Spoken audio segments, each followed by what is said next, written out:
The sociological imagination is one of the most important concepts in sociology. It's the ability to connect our personal experiences to the wider social world.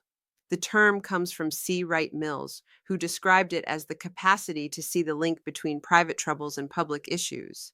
When we use the sociological imagination, we begin to realize that what feels personal is often shaped by larger social patterns.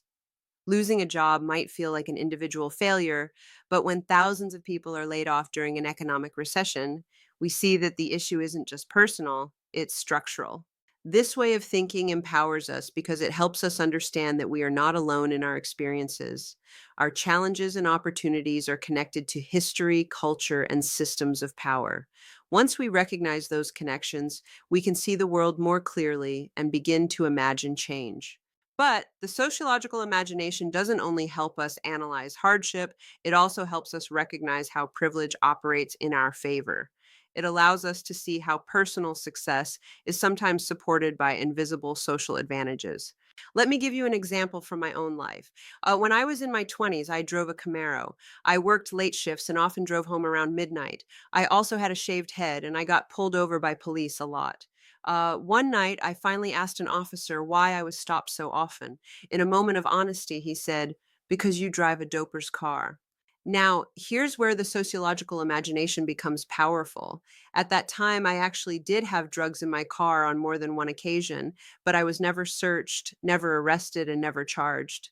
Looking back, I understand that this outcome wasn't about my personal character or luck, it was about white privilege. My whiteness made me appear less suspicious, even while I fit other stereotypes that could have drawn police attention. By stepping back and using the sociological imagination, I can see how my individual story connects to a larger social reality. I was treated differently because I fit the social profile of innocent, while others, particularly people of color, are often treated as guilty before they've even been questioned. That realization is humbling and eye opening. It helps me understand how social structures shape not only disadvantage, but also advantage.